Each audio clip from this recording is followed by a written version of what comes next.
Welcome to another episode of the Thriving Dentist Show. I'm Gary Tackes, your podcast co-host. We have a really fun episode for you today. It's titled, Are We About to Experience the Next Boom in Cosmetic Dentistry? I've got some fun information to share with you that has a lot of optimism around it. I think you're going to like this message. Hey, before we get to that, though, a couple announcements to make. First announcement we have is shortly after this episode is published, we have our next Thriving Dentist MBA workshop, our live stream workshop. That's coming up September 19th, 20th, and 21st. That's a Monday, Tuesday, Wednesday.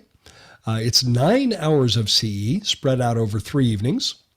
We kind of break that down into more bite-sized pieces, spread out over 3 evenings. You got 9 hours of CE credit. And in the Thriving Dentist Livestream MBA workshop, I cover the 10 elements of a thriving practice. Each one of those elements can kind of be another building block of developing a thriving practice. We also talk about the 24 systems, how and why a systems-driven practice is so very important. I'd like to invite you to come join us. If you'd like to register for that, it's done in a live stream format where you can attend from the comfort of your home or office. But you can also interact with me because it's live. It's not recorded. It's actually live. And you can ask questions. I run it as a workshop. I've got 10 different exercises, workshop exercises that we complete during those 3 evenings. And the workshop exercises are all about helping you implement the information that's being taught in the workshop. So it's one step closer to getting it implemented in your practice. If you'd like to register, it's very affordable, 9 hours to see, less than $200 of tuition. Come to thrivingdentist.com/MBA and grab a seat. We would love to have you there. They do sell out. Every one of those is sold. This is the last MBA workshop done in 2022. This will be the last one this year. So come join us if you have interest in that. Hey, the second announcement I have is we have a returning guest contributor, Dr. Rupert Monkhouse. He's from Reading in the UK. We really appreciate his wisdom, and he's going to be sharing with you some tips on how to improve the fitting of immediate dentures, and also fitting tips in general. I think you're going to really enjoy what Dr. Rupert Monkhouse has to say. I want to give an encouragement for you to follow him over on Instagram. He has a great Instagram account. At Instagram, he's Dentist Rupert. So give him a follow over on Instagram. Let him know that you appreciated his wisdom on the Thriving Dentist Show. With no further ado, here's that wisdom from Dr. Rupert Monkhouse.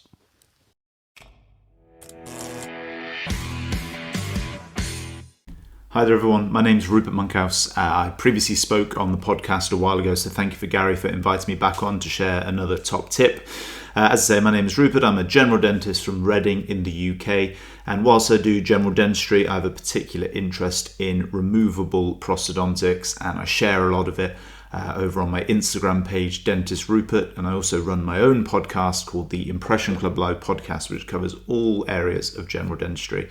So if you enjoy any of the content I've put out, be sure to check that out. I've had lots of great guests from the UK and some recently from the US as well. My clinical tip today, following on from the impressions top tip I gave last time, is one that I learned from British prosthodontist Finlay Sutton. It's about helping you improve your fitting of immediate dentures, or even possibly just dentures anyway, regardless of whether there's been any extractions done. So when I fit a denture, particularly an immediate denture though, I like to use a fit checker. This is a silicone. It can even just be your normal light-bodied silicone. It doesn't have to be a specific product, but it can be really handy to place in a small amount of the light-bodied silicone and seat the denture in place. Let that fully seat, and then you can remove that and you're going to have a reline impression essentially within the denture. But what you can look for is any areas of pink acrylic that's shining through, and that's where I'll take a pencil, scribble over that area, so then I can peel off that silicone and I'm left with these little high spots, these little hot spots, if you want to, of pencil mark, which I can then reduce with the straight handpiece, and then I can repeat that process again until ideally what I'm looking for is a nice, smooth, continuous, thin layer of silicone.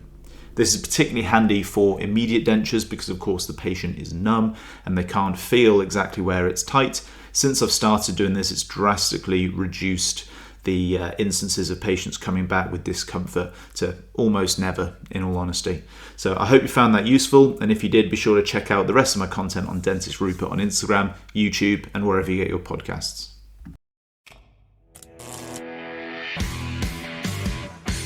Hello everyone, welcome back to the Thriving Dentist Coaching and Action segment. Thank you, Dr. Rupert Monkhouse from the UK for that wonderful tip. We appreciate you supporting our community and sharing your wisdom with us. Now let's jump into today's Coaching and Action segment, which is all about, are we about to experience the next boom in cosmetic dentistry? This is Naren, your co-host. Many dentists look back at the early 2000s and believe that that was like the heyday of cosmetic dentistry. In other words, it was a trend that was there and really was big deal back then, but perhaps has waned since then. And Gary has some information to kind of share with us today that says, you know what, cosmetic dentistry perhaps might have a renaissance. Perhaps there are better days ahead. So Gary, I'm looking forward to this episode. Yeah, Naren, I happen to be a believer that cosmetic dentistry is about to experience another boom that might even surpass that boom that you recognized as the early 2000s. Dentists that have been practicing for a while kind of recognized that the early 2000s, there was a lot of interest in cosmetic dentistry. There was even a TV show, Extreme Makeover. I'm not talking about the home makeover, but yes. Extreme Makeover was an ABC television show where they would choose a patient to have significant medical procedures done. They would have their smile rebuilt. They might have some facial plastic surgery. They might have other types of plastic surgery. They might have hair and makeup done. And it didn't last really long as a show on ABC, but it was very popular for a short period of time. And it generated, Dr. Bill Dorfman was the dentist on Extreme Makeover, but it generated a ton of interest in people wanting to improve their smile because people watch that every week. And one of the procedures they did for every patient on Extreme Makeover was they did cosmetic dentistry. And oftentimes it was transformational in terms of how their appearance changed. And as a result, those were generally pretty good times. After 9/11, as we got into 2002, 3, 4, and 5, those are generally pretty good economic times. And there was just a lot of interest in cosmetic dentistry. Well, I'm going to suggest that what is coming might even radically increase that interest. And we might look at this as the new heyday of cosmetic dentistry. Let me share what I'm talking about. In a recent survey, we learned that, let's talk about Instagram for just a minute. Instagram is, a social media platform that we're all familiar with. And while many types of people can be on Instagram, many different generations are on Instagram. For example, I'm very active on Instagram. Some of you may be as well. You may know that the largest group on Instagram are millennials. Millennials is the largest group, and I'm talking about generational groups now. The millennial generation is defined as those people that were born between the years of 1981 to 1996. So people born from 1981 to 1996 represent the millennial generation. And we're told that the largest group of people on Instagram are the millennial generation. By the way, Naren, the millennial generation is actually the largest generational group by population. And that only happened recently. Up until recently, the largest generation were, who would you guess was the largest generation until recently? Baby boomers. And then what happened? I guess they started dying off. They died. Yeah. Yeah. So baby boomers were the large, but boomers were born from 1946 to 1964. 1946 to 1964. Those are the baby, this is defined by sociologists, that study these kind of things. And that was the largest up until 2021 when the millennial group became the largest because of the fact that the millennials are aging. So that's the largest population group. But here's the fact I want to share with you, and this is fascinating. 67% of millennials on Instagram have actually taken and photoshopped their smile either in their profile photo or in their posts of themselves on Instagram. 67%. Naren, that's 2 out of 3. If you're mathematically challenged, that's 2 out of 3. That means 2 out of 3 people, millennials, on Instagram have taken the effort to Photoshop their smiles for their profile photos or for their posts on Instagram. And remember, I'm not talking about just using a filter. Using a filter is a pretty easy process. I think my 2-year-old grandson can use a filter, on his photos. But Photoshop is a different game. That requires some advanced skills, modification skills to modify their smile. What does that tell you? Well, that tells me that they don't like their smile. There's something it is that they don't like.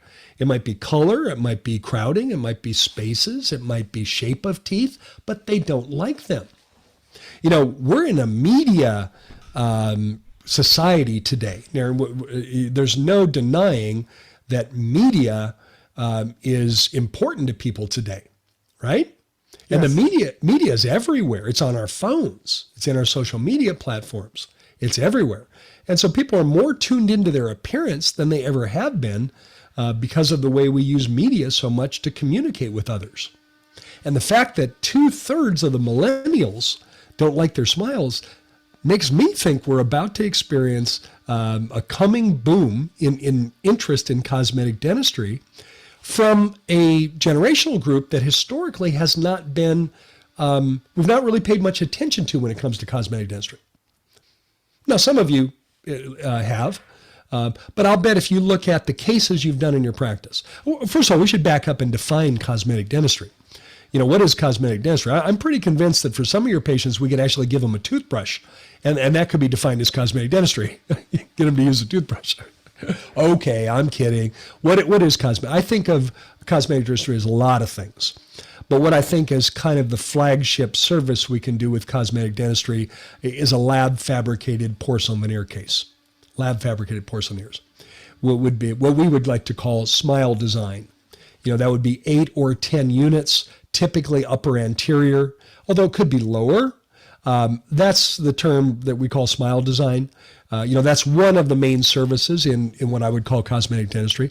I would also think of adult orthodontics as another big branch of cosmetic dentistry services, whether we're using an aligner like Invisalign or maybe a short-term bracket solution like 6-month smiles.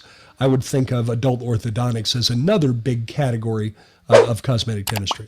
And I think what we're about to see is that there's going to be a lot of interest in this. There's I think a lot of baked-in interest in that generational group, and we simply have to let them know what we can do for them. Now, some of you might be thinking, "Yeah, this is great, Gary, but millennials don't have any money." But that could be a possible thought from a listener. Is that correct, Naren? Absolutely, because they are younger, right? But they are about 24 to 42. Yeah. Or 25 to 42. Yeah. But how would you, so if someone says, well, yeah, Naren, millennials don't have any money, how would you reply to that? Definitely, some of them are older. So I think the ones who are 35 plus, definitely, I think they are well settled and hopefully they have discretionary income to invest in things like a beautiful smile. How would I respond to the younger people? The assumption that they don't have money. Right. I think you might be surprised. Right. I think you might actually be very surprised that they may be better off than you think. In fact, some of them Maybe they have rich parents. That's why. maybe they've inherited. Let's face it. Yes. Why did the largest generation change from baby boomers to millennials? Because they started dying off. And what happened to the resources? Get transferred to the They next. likely got transferred to the next generation. Yes. Yeah, but there's also a lot of very successful millennials, whether it be in tech or just in their work and their life, that frankly have done pretty well. So to assume that any generation doesn't have any money, I think, is a false assumption. Right. Work on your mindset, Doc. The mindset, use an abundance, a mindset of abundance. I mean, also don't forget my generation, the one between the baby boomers. And Sure. We're not going to leave you out, but mindset. Let's park on mindset for a minute because, if you assume, oh, none of those people have any money, then that's what you're going to get what you're assuming. Yes. Instead, make the assumption that they would love to do this. This is something important to them, an important investment in their life, and they would love to do it. Right. Let them tell you they can't, but don't assume they can't. Make the assumption that they all can. Well, I want to share 4 specific tips to really grow the cosmetic component of your practice, in particular for that millennial group, but they really extend to all generations. But in particular to the millennial group, because I think we're about to see massive interest from that particular group. Number 1, make sure that you have the cosmetic skills on the shelf. That's a term that I've heard used in different continuing education skills, different continuing education programs. But step 1, make sure you have the skills on the shelf. And what that basically means is make sure you've participated in the kind of training you want to take to advance your skill sets so that you can confidently present these options to your patients, knowing full well you can deliver what you're presenting. If you don't have the skills on the shelf, what I find with most dentists is they don't present it confidently, and then as a result, it ends up kind of just tailing off because the patient doesn't really get the perception that you can help them with this. So if it's been a while, maybe you've been taking your CE in other areas. Maybe you want to revisit some coursework in the area of cosmetic dentistry. There's some wonderful programs out there, some hands-on programs, some live patient courses. I'm going to strongly recommend my longtime friend, Dr. David Hornbrook. Most of you will recognize the name David Hornbrook. David's a practicing dentist in San Diego. He's not only accredited by the AACD, but he's a fellow of the AACD, was one of the early fellows in AACD, and he's a brilliant educator. He gives a program in Utah at Roseman Dental School where you bring a patient and you bring an assistant, you bring a patient, and you do a 10-unit upper anterior porcelain veneer case. It's just a fabulous course. Dr. Mark Montgomery is his co-director. Dee Reed is one of the instructors.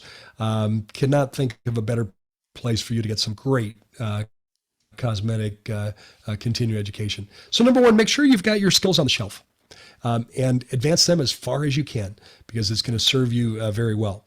Number 2, use whitening as a gateway service. Whitening in your practice. So whitening is a gateway service because when you whiten people's teeth, they are interested in what's next. So imagine some of these millennials in your patient that you present whitening to, whether it be chairside, take-home trays, or maybe an over-the-counter product like Go. I like the Ultradent Go product. Now we whiten their teeth, and when you see them 6 months later for their hygiene appointment, they say, "Doc, I love the color of my teeth, but what about this? What about that? What about this?" So if whitening has kind of been dormant in your practice, it's time to reactivate that. It's time to make that a really important part of your practice because whitening, growing your whitening component, will create more interest in cosmetic dentistry. You might be surprised how many veneer cases you do start out as a whitening case or adult orthodontics. You know how many times we do Invisalign, but it started out as a whitening case. Now they have the color of the teeth that they want, but they want to now have them in the right position. So whitening, get serious about it. And there's no reason why any dental office, any of our listeners, couldn't be doing one whitening procedure a day in your practice, one whitening procedure a day. There's no reason. And little more data on this, not every office offers whitening, but for those that do, the average number of cases that they do each month is 1.2 whitening cases a month. 1.2. Woohoo! Did anyone hear my sarcasm on that? Yeah. Yes. Yeah. And if you're working 4 days a week and you're working 17 days a month, there's no reason why you couldn't do 17 whitening cases a month. That'd be a very realistic goal. And believe me, your practice is different after 6 months. After 6 months, you can do one case a month. One case a day. One case a day. Well, no, I'm saying if you're a practice that does one case a month, yeah. After 6 months, you've got 6 cases. Right. Versus if we do 17 a month, Aaron, how many cases do we have after 6 months?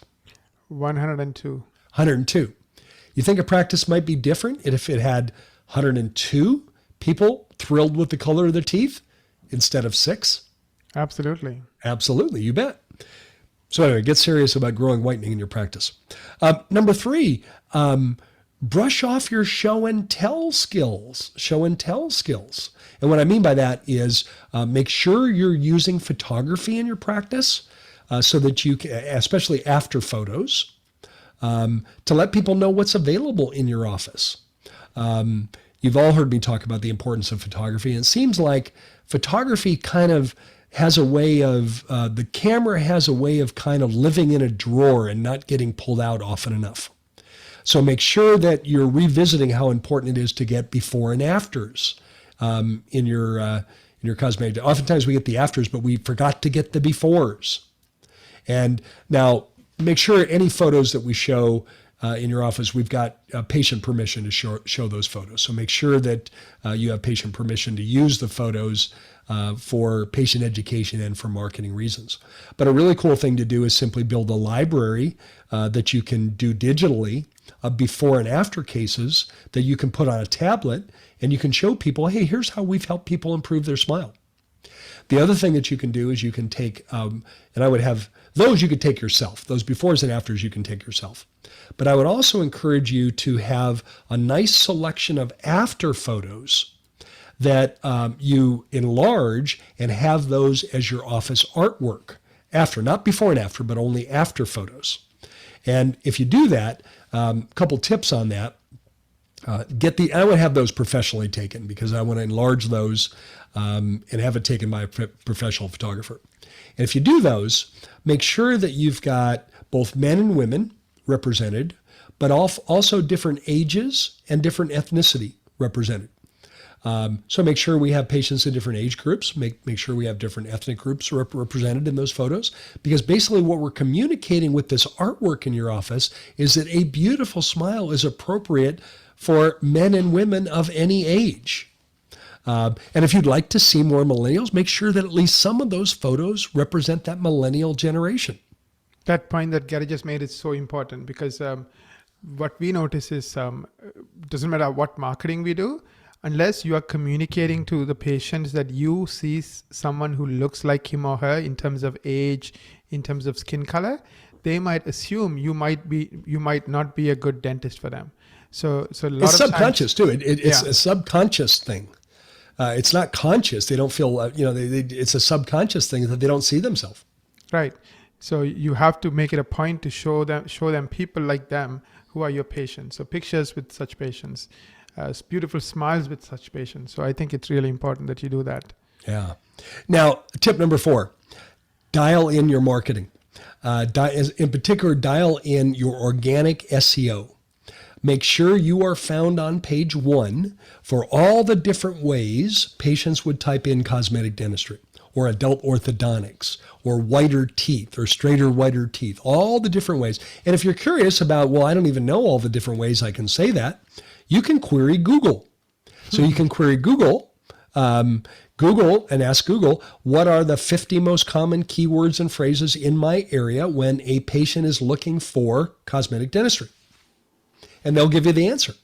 And then make sure your marketing company dials that in your organic SEO, in your website, in your coding of your website, in all the related components, so that when someone types in those terms, you show up on page 1. So really, and I know I make it sound easy. I don't want to suggest this is easy, but if you break it down into its pieces, this is very manageable. Okay, so remember, 67% of millennials have photoshopped their smiles in Instagram. That tells you that they want beautiful smiles, beautiful, healthy smiles. The 4 tips I suggested is, number 1, make sure you have the skills on the shelf.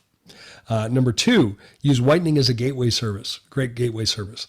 Number 3, get serious about show and tell in your practice in the form of a digital photo album and also some really nice after photos of patients in your practice. And then number 4, dial in your marketing in your practice. By the way, Naren, you didn't ask me to do this, but I'm happy to do so. We've been using your agency, Equa, as our marketing agency for many years, and I recommend it to my clients. If any of you feel like you'd like some help when it comes to marketing and really dialing in cosmetic dentistry, I'd highly recommend Equa, the agency that Naren founded and serves as the CEO for today. We'll put a link in chat. Excuse me. We'll put a link there. It's Equa, EKWA. .MSM stands for Marketing Strategy. I mean, if you'd like to learn more about how Equa can help you. Hey, let's hit a pause here and then go into our Thriving Dentist Q&A segment.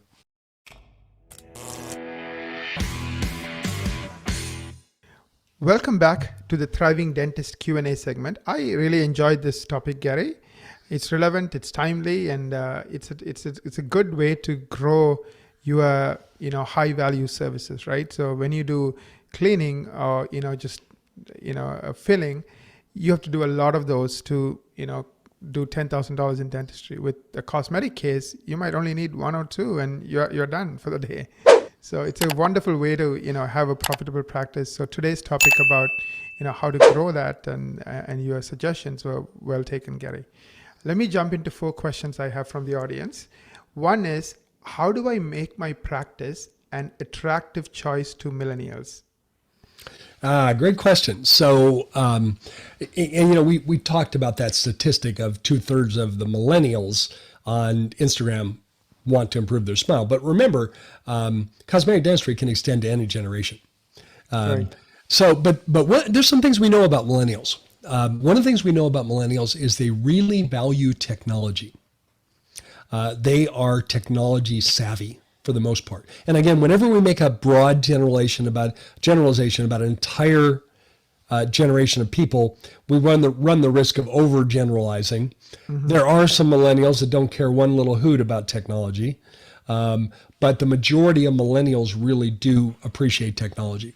So make sure we're showcasing your technology in on your website, in our even in your search engine optimization, because they might be looking for an office that is technology savvy. One of the ways, and another ways, we kind of talked about it in the tips about using show and tell in your practice. Make sure we have photos, and then go back to your website. I think of the website as the hub of all of your marketing. It's the hub. And then really what we want to do is we want to use Google to get people to your hub. So revisit your website. Make sure you've got pictures of people of a millennial generation interspersed throughout your website on the different pages. You don't have to overdo that, but make sure you have some. And make sure they're peppered throughout your website. But also focus on technology. One of the other things we've noticed about millennials is they are often interested in contributing, and they're interested in participating in things that are bigger than themselves. I think sometimes millennials get a bad rap because of some of the more negative characteristics of millennials. But one of the things I've noticed about millennials is they're interested in being part of something bigger than themselves. So if your office does charitable dentistry, whether it be at the local level, the national level, the international level, showcase that on your website. Because when people see that, and I think especially millennials, they realize that you're more than just a local business. You're really changing people's lives on a broader level. And they might think that being a patient in your practice will help you do more of that. And in some way that might attract them to your practice. What else would you add, Naren? Yeah, I think I would specifically mention the point that you mentioned, which is pepper in pictures of people of all ages as your patients, as before and after cases, because you want them to find someone that looks like them. So that's age, sex, and skin color. We find this to be one of the key things that stops patients from choosing a practice. Like, you might be excellent, but they might assume you can't relate to them, you can't understand them. So by showing them that you are working with someone like them, I think it goes a long way. Yeah, absolutely. Thank you, Gary. Let me ask you the second question. What are the type of keywords and phrases should I focus on Google if I want to grow the cosmetic component of my practice? Well, remember in that last tip I talked about dialing in your marketing. You can go to Google and you can query Google, you can ask Google, what are the keywords and phrases that the public uses in my community to look for cosmetic dentistry. It's interesting because it's important to know what the public is using, because the public might not use the same terms that we do.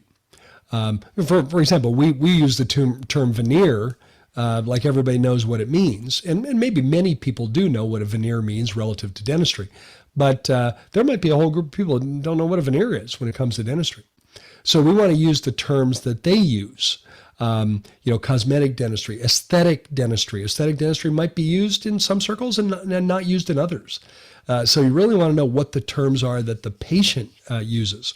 And I would also emphasize promoting whitening in your, in your marketing, in your SEO, because remember, whitening is a gateway service. So if they come into your office interested in whitening, we know they're interested in the appearance of their teeth. So that might be another way to sort of positively filter or positively screen for the kind of patients that we would like to see in your practice. We want to see people that are interested in improving their appearance. And those terms that they use will be a form of a filter to let them know that this is how we can help them with those desires. Absolutely. A few other comments I would like to add to your comments, Gary. From a marketing standpoint, from my experience, of course, keywords like crooked teeth, crowded teeth, crowding, spaces, color, even shape. Like horror stories, cost. I mean, there's all kinds of variations of things people are looking for. Redos. Like people, you would be surprised by, what people are looking for. So there might be like a couple of hundred keywords, at least 100 keywords, when you add up everything that you may want to target. Well, there's also what's called long tail keyword and long tail keyword phrases. Yes. An example of that might be, how long do porcelain veneers last? Okay, so Right. someone wants to know, how long do they last? Exactly. Well, if they want to know how long they last, what does that mean, Darren? They are looking for veneers. They're thinking about it. Yeah. They're thinking about it. And so maybe one of the phrases could be, how long do porcelain veneers last? Like, will my veneers stain? I mean, these are common questions people have. Yeah. Yeah, absolutely. Yeah, and when they'll find your practice as a match in the long tail phrases, and then you're the authority that answered their question. Right. One other point I would like to make is, if you're going to rank highly for anything, you have to make the Google gods happy. So you have to pay attention to, because remember, 90% of the web pages get no traffic, and less than 5% of them get 95% of the traffic. So you have to pay attention to all the fundamentals of SEO, NAP, Lighthouse Score. We have an episode that Gary and I did. Perhaps we can add a link to it on what those fundamentals are. And we can also, like Gary mentioned, have Laila review your marketing and tell you kind of how are you doing with cosmetic as well as in general. So those are two things we can help you with regards to this question. Let me ask you the next question, Gary. I currently have a PPO practice. As a practicing provider, I'm required to follow the plan's veneer fee schedule, which, as you know, is too low even though it's an uncovered service. Is there a way around this? This is one of my major complaints against PPO plans. Why in the world should a PPO plan be able to set your fee on an uncovered service? That is ridiculous, but somehow they've been able to do that. Now, I'm not going to suggest you do anything irregular to skirt that because there's simply too much risk that you say, well, we're not even going to submit insurance because this is cosmetic and it's not covered. I would not even think about crossing that line. Because if you did that, and if you were found out, and there was a pattern of this, that's called fraud, and it could result in the loss of your license. And doctor, it's simply too much of a risk to take. The answer is to drop the PPO plans. Drop them. Get out of them. Because they shouldn't be setting your dental implant fee if they don't provide dental, if implants not covered. They shouldn't be setting your veneer fee if veneers aren't covered. They shouldn't set adult orthodontic fees if they don't cover adult orthodontics. But somehow they've been able to stick their greedy mitts in those areas and impose ridiculously low fees on you that make no sense. You can't use quality labs with the lousy veneer fee schedule that they have. So the best strategy is over time to successfully drop these PPOs. Now let's put a link in our show notes. So if you go to thrivingdentist.com and click on the podcast, you can scroll down and find this episode. And in this episode notes, we'll put a link to an episode we did on Thriving Dentist Show called the 6-Step Plan to Successfully Drop PPO Plans. So that really therein lies your answer. And of course, many people won't have insurance. You can offer veneers for people that don't have insurance, because then we don't have to play any of those insurance games.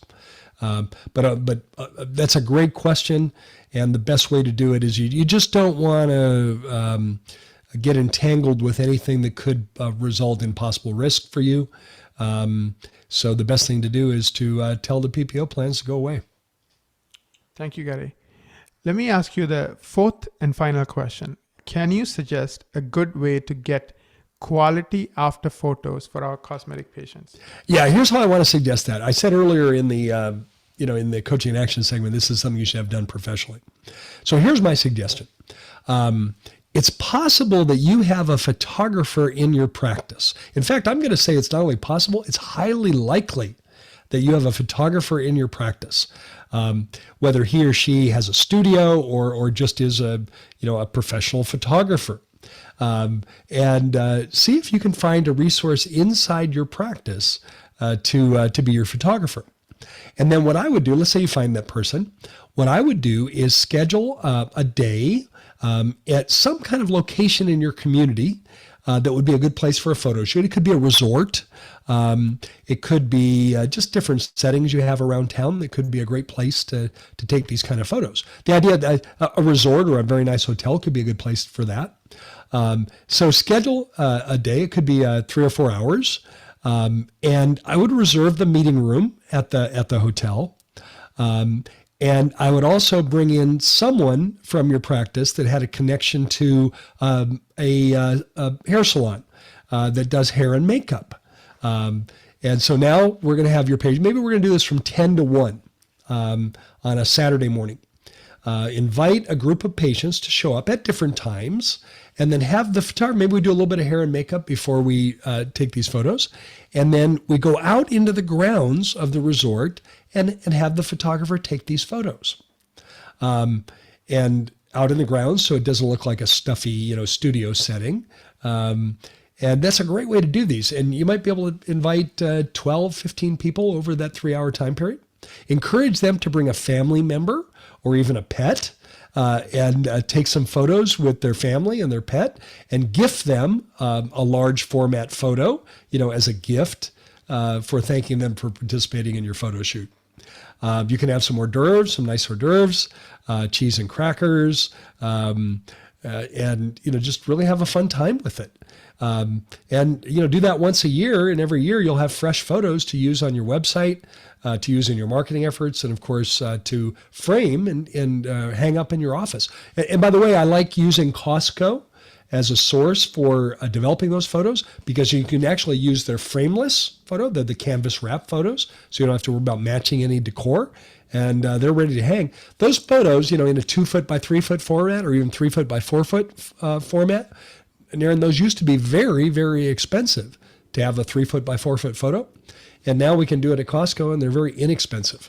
So that's how I would suggest using, setting up something like that so you have nice after photos in your office. Well, guys, thank you. Thanks for joining us for this fun episode. I hope I've inspired you to think really positively about the possibility that we might be about to be facing a wave of interest in cosmetic dentistry from our millennial patients and millennial people in your community. Well, quick reminder, coming up on September 19th, 20th, and 21st is our next Thriving Dentist MBA live stream workshop. Come join us, 9 hours of CE. Those 9 hours will provide a foundation for you on developing a thriving practice. If you listen to the Thriving Dentist Show, you're going to love that Thriving Dentist MBA workshop. Come join us for that. On that note, let me simply say thank you. Thanks, Naren, for your support. Thanks, Equa, for the support that you provide for my clients on marketing. And I want to thank our listeners. Thanks to all of you for being a loyal listener to the Thriving Dentist Show. Thanks for sharing it with your colleagues. If you haven't done it already, jump on iTunes and write us a review. That helps more dentists find us. On that note, let me simply say thank you for the privilege of your time. And Naren and I look forward to connecting with you on the next Thriving Dentist Show.